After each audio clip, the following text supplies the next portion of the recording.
Vanessa Kirkland was standing on the mezzanine of the Baldwin Grand when she heard her husband tell someone, in the same patient, reassuring voice he used on her every single night, that he was stuck in a client meeting that would run past midnight.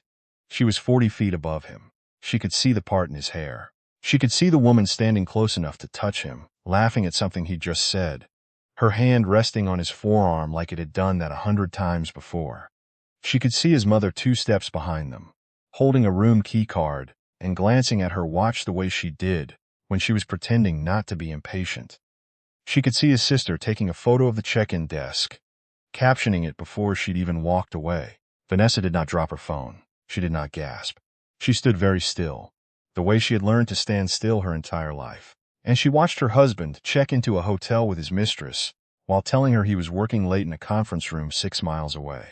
His name was Preston Reed. He had a voice made for reassurance, the kind that made nurses trust him and made his wife believe every excuse he'd ever handed her, wrapped in that same calm, competent tone. He built things for a living, mixed-use developments, boutique retail corridors, the kind of glassy urban projects that got written up in architecture blogs with photos of him standing in front of them, arms crossed, looking like a man who deserved credit for something. Vanessa had heard him give that voice to city councils, to investors, to her. She had never once heard him lie in it before tonight, or rather, she had never once caught him. She was not supposed to be at the Baldwin Grand. She had told him she was staying in Denver for the tail end of a supply chain conference, one more night than planned boring logistics work that nobody wanted to hear about. It wasn't a lie exactly. It was a habit. Vanessa Kirkland had been telling small protective half-truths about her own life for so long that she barely noticed she was doing it anymore. Because Vanessa Kirkland was not who anyone in that lobby believed she was. Her grandfather had built a chain of boutique hotels along the eastern seaboard back when hospitality was still a family trade, and not a spreadsheet. 22 properties by the time he died, each one small enough to feel personal and profitable enough to be its own quiet empire. Her father had taken it further, folding in a hospitality investment arm that bought struggling downtown blocks and turned them into the kind of neighborhoods magazines called Up and Coming. By the time Vanessa turned 21, the family holding company, Kirkland Hospitality Group, was worth just north of $380 million, and her personal trust, managed by an attorney named Warner Holt, who had known her since she was 9 years old and used to sit in his office coloring while her father signed papers, threw off more in annual dividends than most people would see in 3 lifetimes. Nobody knew this. That was by design. Vanessa had grown up watching money rearrange the people around her. She'd watched her aunt marry into the family and spend the next decade performing devotion for an inheritance that never came, because her uncle died before the will was updated, and she left with nothing but a very expensive divorce lawyer and a grudge. She'd watched a college roommate go cold, and formal the semester Vanessa made the mistake of paying for a spring break trip without thinking about what it would do to the friendship. She'd watched her own mother spend years unable to tell which of her friends actually liked her and which ones liked what she could give them. And she'd watch what that not knowing did to a woman over time, how it hollowed something out of her, some capacity to simply trust a room. By 25, Vanessa had made a decision, quietly, the way she made most of her important decisions. She would live on a normal income. She would keep an apartment that looked like every other apartment on her floor. She would date men who had no idea what her last name was worth. And she would find out, once and for all, whether a person could love her without the money, bending the whole relationship toward itself. It was not a game. It was closer to a hypothesis she needed to test, because she had grown up surrounded by proof that wealth corrupted intimacy, and she wanted, desperately, to find the exception. She took a job as a project coordinator for a mid-sized event production company in Chicago. Decent salary. Nothing that raised eyebrows. She told no one about the trust, not her coworkers, not the man she eventually married, not even most of her extended family, who understood the arrangement and respected it the way old money families sometimes do. Quietly, without comment, the details filed away like everything else. She met Preston Reed at a groundbreaking event for one of his projects, back when he was still a junior associate at a mid-tier architecture firm, hungry and sharp-jawed and good at commanding a room. He was not the most brilliant man she'd ever spoken to. He was competent, wrapped in excellent posture, but he was kind that night in small specific ways. He noticed when an elderly board member was struggling with the folding chairs and quietly fixed it before anyone asked. He talked about the families who'd live in the units he was designing, rather than the ribbon-cutting photos. And when he walked her to her car, he asked what she thought of the building and then actually waited for the answer, instead of using the question as a runway back to himself. That was what did it. Not the jaw, not the handshake, the listening. Because Vanessa had spent her whole life being listened to by people who were really listening for her net worth, and Preston, who had no idea what her net worth was, simply listened to her. They dated for 14 months. She watched how he treated servers, how he handled being told no, how he spoke about women who weren't in the room. He wasn't perfect. He had a temper when projects fell through, and a habit of taking credit that belonged partly to his team. But he passed enough of the test that she let herself believe, and she married him at 29 in a small ceremony. She planned almost entirely herself while he showed up, tried on a tux, and smiled for the photographer. She filed that detail away, too. She did not examine it. Not yet. The first 6 years of the marriage settled into a pattern Vanessa recognized with the same clinical precision her family used to read a balance sheet. She managed everything. Preston managed his career. She paid the mortgage from her salary, even though she could have wired the full amount from the trust without noticing it leave her account, because that was never the point. The point was the ongoing, quiet, years-long test of whether the man she'd married would step up as a partner or simply live inside the results of someone else's labor. She handled the insurance, the property taxes, the HVAC servicing, the 2 rounds of daycare tours, the pediatrician on-call list, the birthday cards to his side of the family signed with both their names. She tracked his licensing renewals. She remembered his business partner's spouses' names and sent flowers when their parents passed. She ran the entire social architecture of his career while he stood in front of buildings and accepted the applause. Preston never once asked how any of it worked.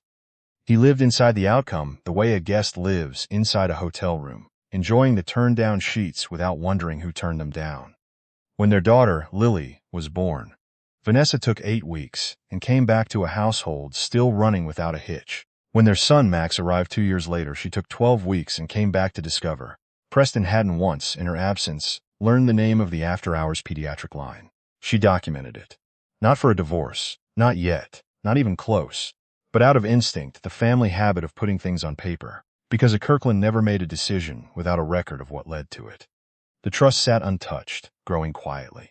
Warner Holt sent quarterly reports she read on her laptop at midnight, after the kids were down. And Preston, who believed his wife made $61,000 a year running event logistics and clipped grocery coupons because she had to, never once wondered why she never seemed stressed about money. His mother, Judith Reed, was the kind of woman who wielded warmth like a blade. She hugged you while she found the soft spot, and by the time you registered the sting, she was already 3 sentences into something pleasant. Judith visited every 6 or 7 weeks, and Vanessa prepared for each visit with an exhausting, invisible precision. The guest towels Judith once mentioned liking, the specific brand of decaf, the house scrubbed in a way that would never be acknowledged. "You keep such a tidy home, Vanessa," Judith said once, setting her purse down on the kitchen island.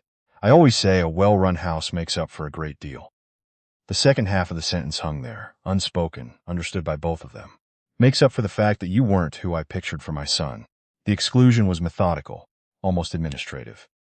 A family group chat Vanessa was added to only after she asked, then never tagged in.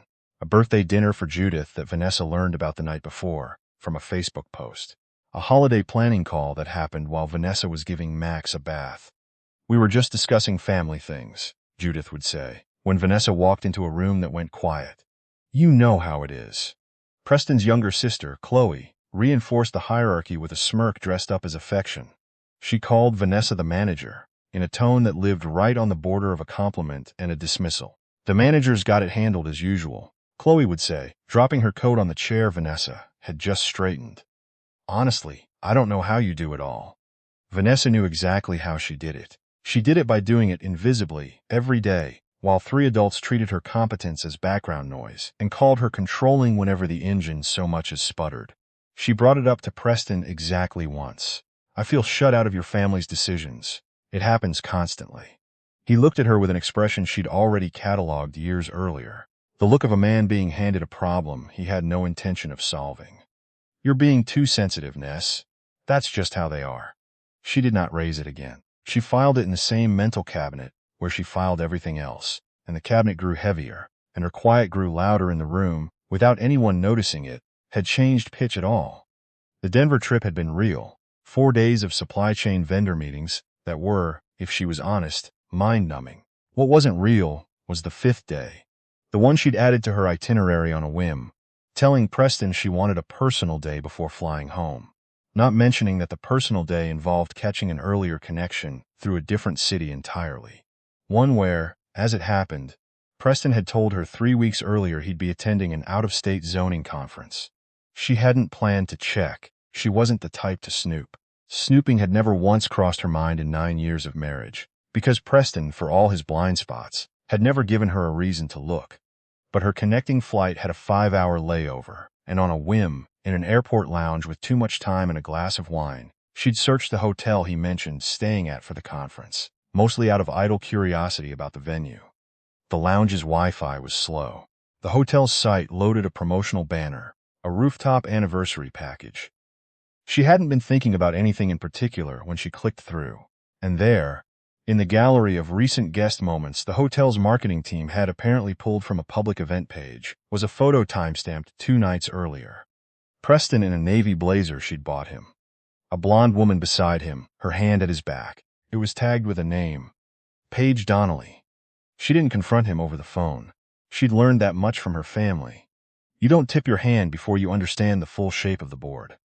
She rerouted her own flight, quietly, using the app, adding an unplanned overnight stop in the city where the zoning conference was supposedly taking place. And she found herself, less than 18 hours later, standing on the mezzanine of the Baldwin Grand, watching her husband, his mother, his sister, and a woman named Paige check into 3 rooms, while a bellhop wheeled in matching monogrammed luggage that had clearly been purchased for this exact trip. She called him that evening, once she was back in her own hotel room 3 floors below theirs, close enough to have passed him in the lobby if she'd wanted to. "Hey, baby," he said, his voice warm and steady and completely untroubled. "Long day. Boards dragging this rezoning thing out forever. I might be up past midnight." "Sounds exhausting," Vanessa said. "You have no idea. How's Denver?" "Informative," she said. She hung up before he could ask what she meant. She sat on the edge of her bed for a long moment, and something moved behind her sternum that was not pain, exactly, and not rage, exactly. It was older than both of those. It was the specific, unmistakable sensation of a woman who had spent years making herself smaller, finally remembering the actual size of the room she was standing in. She picked up her phone. She did not photograph the lobby, though she could have. She called a number she hadn't dialed in nearly 2 years. "Warner," she said. "It's Vanessa. I need the discretionary authority activated, and I need the acquisitions team pulled together by Monday." Warner Holt had managed the Kirkland Trust for over 2 decades. He never asked questions he didn't need answered. "Of course, Vanessa. Good to hear from you." Preston came home 5 days later, sun-tanned in a way that made no sense for a man who'd supposedly spent the week in fluorescent-lit municipal meeting rooms, smelling faintly of sunscreen underneath his cologne. He walked into the kitchen at 8:30. The kids were already asleep. Vanessa was at the table with a cup of tea and a manila folder, and she had been sitting there for 40 minutes, not anxious, the way a chess player waits for an opponent to finally make the move she predicted 6 turns earlier. "Hey, you're up." He opened the fridge, grabbed a beer, leaned against the counter with the easy posture of a man who believed the version of events in his head was the only one that existed. "How was Denver?" "Informative," she said again. "How was the rezoning conference?" "Brutal. 3 straight days of committee hearings." "I'm wrecked." "Which committee?" He paused, the beer halfway to his mouth. "What? Which zoning committee?" "You always tell me the committee names, because you like complaining about them specifically." A silence stretched 1 beat too long. "I don't remember exactly. The Downtown Corridor Board, I think." Vanessa set her mug down and opened the folder. Inside was a single printed page.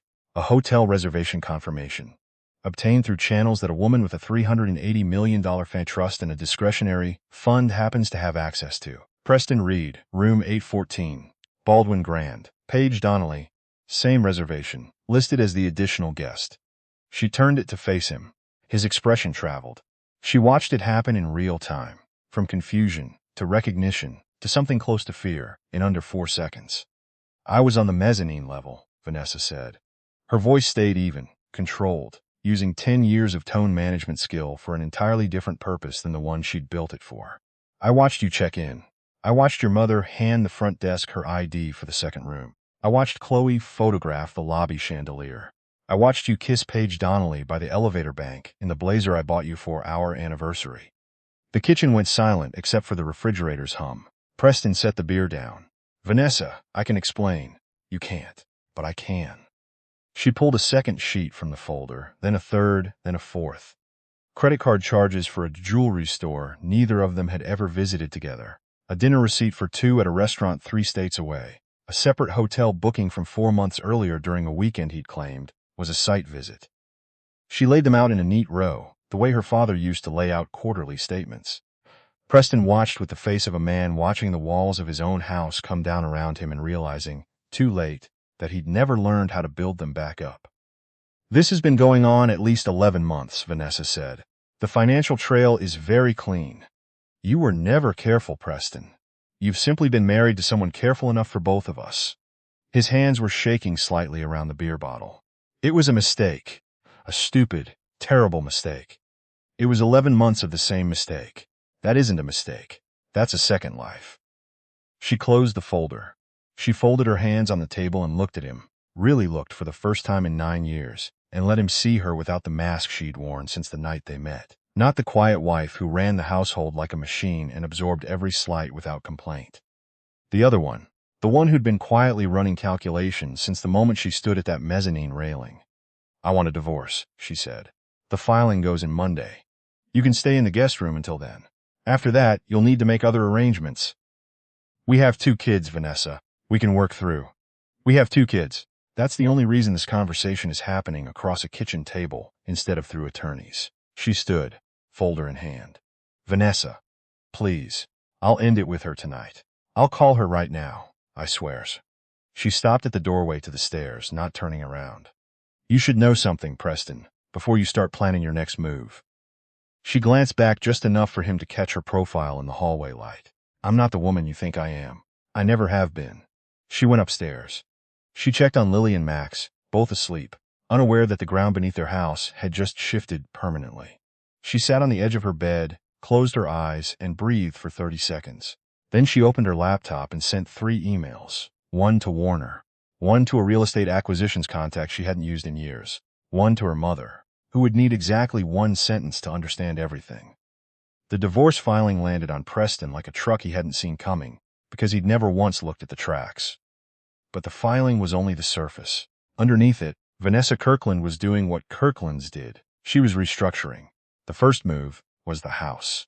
The down payment on their colonial had come, quietly, from a personal account funded by trust income, something her attorneys documented with the same precision her family applied to everything.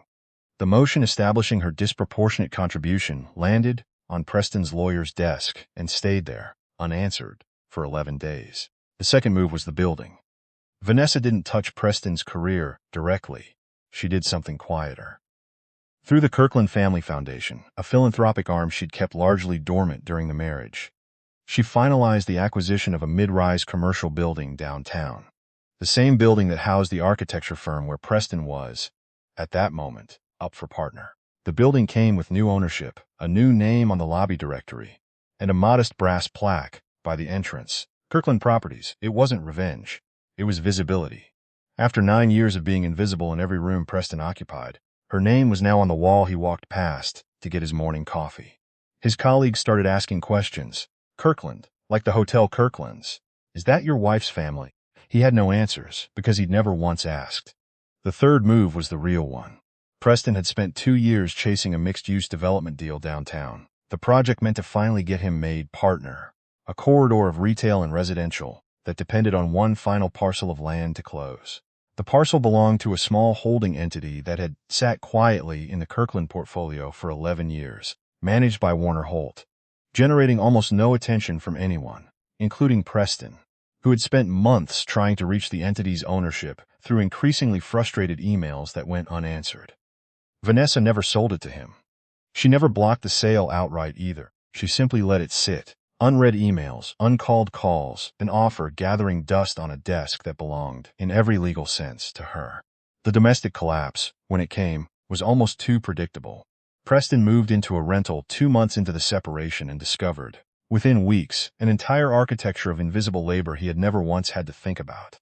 The internet lapsed because the account was in Vanessa's name. He missed a property tax deadline on a storage unit he didn't know he was still paying for.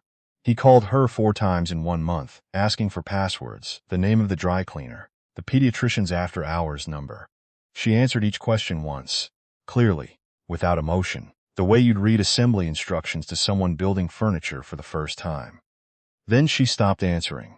Judith arrived to help and lasted 12 days before she called Chloe in a voice Chloe later described as rattled. She was running everything, Chloe. Everything. I had no idea. She was always a little controlling, Mom. No, Judith said. She was the only competent person in this whole family, and we treated her like the help. It was the first honest thing Judith Reed had said about her daughter-in-law in 9 years. It arrived 4 months too late, spoken to the wrong person, and it changed absolutely nothing. Paige Donnelly lasted a little longer, but not much. She had fallen for the version of Preston Reed that Vanessa had spent 9 years quietly engineering. The competent husband, the tidy home, the well-managed calendar, the man who never seemed to worry about anything because someone else had already worried about it for him. When the actual Preston emerged, the one who burned pasta and missed Lily's parent-teacher conference and couldn't remember which day was recycling, Paige looked at the mess and understood, with sudden clarity, that she hadn't fallen in love with a man. She'd fallen in love with somebody else's engineering. The engineer had left the building, and there was nothing underneath it worth staying for. She left on a rainy Thursday with her monogrammed luggage and didn't look back. Vanessa moved into a converted loft in the Arts District 3 weeks after the filing. Not a rental, a purchase, bought outright through the trust in cash. It was the first time in nearly a decade she had used her own money openly, without disguise, to build something for herself. Lily claimed the bedroom with the reading nook. Max claimed the small back patio, which he declared belonged entirely to their new rescue dog, Biscuit, and no one else. Biscuit seemed to agree. Vanessa returned to work, but not to event logistics. She stepped, finally, into the role she'd spent a decade hiding from, joining the board of the Kirkland Foundation. Overseeing a growing portfolio of grants for housing stability and domestic violence shelters, running a 7-figure operation with the same quiet competence she'd once used to run, a household nobody thanked her for. She was, unsurprisingly, exceptional at it. A regional business magazine ran a short profile on her that fall. A photo on the loft's back patio, a navy dress, her posture straight, her expression calm in a way that read, to anyone paying attention, as the particular clarity of a woman who has stopped pretending to be smaller than she is. The article mentioned her divorce in a single sentence and spent 3 paragraphs on the foundation's new housing initiative. Preston read it on his phone one night, sitting in the rental apartment surrounded by unopened mail, and read every word twice. He didn't recognize the loft, the dress, the quiet certainty in her eyes. What he didn't recognize more than anything was the scale of it, the foundation, the trust, the building with her name on the lobby wall, where he still, for now, went to work every day. He had been married to one of the wealthiest women in the state for 9 years and had never known, because he had never once looked past what he was already getting. The call came on a Sunday evening in late October. Vanessa was on the patio, a mug of tea going cold beside her, Biscuit asleep at her feet, the kids already down for the night. Her phone buzzed. She let it ring 3 times before answering. Vanessa. Preston's voice was different now, the confidence gone, replaced by something closer to the sound of a man standing in the wreckage of a life he'd never learned to build for himself. I need to talk to you. Not through lawyers. There's nothing to discuss in person. I know about the trust. I know about the foundation. I know about the parcel. She looked out at the city lights for a moment before answering. You know now, she said, because you finally Googled my last name. You didn't know for 9 years because you never asked. You never once asked how the mortgage got paid, or why a woman making $61,000 a year never worried about money. You weren't curious about me, Preston. You were comfortable inside what I provided. That's not fair. It's exactly fair. You spent 9 years complaining that I was controlling while you lived, completely undisturbed. Inside a life I was quietly holding up. You let your mother shut me out of every family decision. You let your sister call me the help with a smile on her face. and you let another woman into a hotel room while telling me you were in committee hearings. Silence on the line, and then, my mother wants to apologize. Your mother wants access, Vanessa said. That's not the same thing. Chloe was hoping you might connect her with some of the foundation's donor contacts. She's trying to start something of her own. Vanessa almost smiled, the kind of smile that lives entirely behind the eyes and never quite reaches the mouth. Chloe, who had spent 9 years calling her the manager and dropping her coat on furniture Vanessa had just straightened, was now asking for professional favors from the woman she'd never once thanked. Tell Chloe the foundation's grant applications are on our website. She's welcome to apply through the standard process, like anyone else. Vanessa, please, I'm going to lose the deal. The whole corridor project falls apart if I can't close on that parcel, and the ownership entity won't return a single call. Vanessa sat. The silence stretched deliberately for 5 full seconds. She wanted him sitting inside it. The ownership entity won't return your calls, Preston, because the entity is mine. That parcel's been sitting in my family's portfolio for 11 years. You've spent 2 years trying to buy a piece of property from your own wife, and you didn't know, because in 9 years of marriage you never once asked a meaningful question about who I actually am. She could hear him breathing, uneven, on the other end. I'm not going to sell it to you, she continued. I'm also not going to block the sale forever. I'll list it at fair market value for any buyer who qualifies. If your group can restructure and meet the terms, you're welcome to bid. You won't get a discount. And you won't get a phone call, Vanessa. You called me controlling to your mother. You let your sister mock me for a decade. You treated me like the floor you walked on, and never once looked down to see who was holding you up. Her voice didn't rise. It carried level and clear across 9 years and $380 million. And a woman who had chosen to be small, and was at long last choosing to be exactly her size. I hid what I had because I wanted to be loved for myself. What I found out is that I wasn't loved at all. That's the answer to the question you never thought to ask. She ended the call. She sat with the phone dark on the table beside her, picked her tea back up even though it had gone cold, and looked out at the city she had quietly owned pieces of for her entire adult life. The same city her husband had spent 2 years trying to build a career in, without ever realizing he was standing on her ground the whole time. On a Tuesday night the following December, more than a year after the mezzanine at the Baldwin Grand, Vanessa sat on the loft's back patio wrapped in a gray wool blanket she'd bought for herself the week she moved in. The first expensive thing she'd ever purchased in the open, without disguising it as a discount or an accident. It had cost more than she used to spend on groceries in a month, and she felt no need to explain it to anyone. She opened her phone and scrolled to a folder she'd created the night of the mezzanine. Not photographs, documents. The hotel confirmation, the credit card statements, the jewelry receipt. The entire quiet architecture of evidence she'd assembled with the same precision she brought to everything else in her life. She looked at it for a long moment. It had done its job. The divorce was final. Custody was settled, generous and clean. The kids splitting weeks between 2 homes that both, now, ran without anyone falling apart. The parcel sale had closed with a buyer who wasn't Preston. The foundation had funded its first standalone shelter that fall, with a waiting list already 3 families long. She selected the folder. She pressed delete. The phone asked her to confirm. She confirmed. The screen returned to her camera roll. Lily on the porch swing, front teeth missing, grinning. Max asleep with biscuit curled against his side. The loft at golden hour. A selfie with her brother at a foundation gala, both of them laughing at something neither of them would remember the next morning. The brass plaque outside the lobby, catching the early light. She closed the phone and sat back, looking out at the skyline, thinking not about the betrayal but about the mezzanine itself. The moment she'd stood above that lobby and watched her entire marriage laid out beneath her, like a blueprint she hadn't drawn. And instead of shattering, instead of running down the escalator and making a scene, she had picked up her phone and called Warner Holt, and stepped, quietly, back into the life she'd been running from for a decade. Not out of revenge, but out of recognition. The recognition that the version of herself she'd been performing was smaller than the woman she actually was, and that the performance had never protected her. It had only made her invisible to the people she was trying to love. She was not invisible anymore. Her name was on a building. Her money had quietly moved a real estate deal, without anyone in that boardroom knowing whose hand had moved it. Her children slept safely under a roof she owned outright. Her dog was asleep at her feet. Her foundation was funding shelters for women who had been made to feel small by people who needed them to stay that way.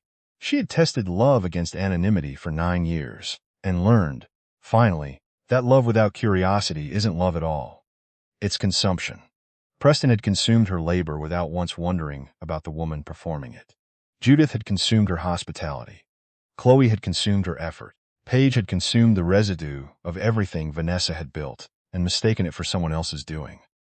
The architect was home now, on her own patio, under her own name, and she pulled the blanket a little tighter against the December wind, breathing in the cold and the quiet. The particular irreplaceable stillness of a woman who no longer needed to pretend to be anything other than exactly what she was.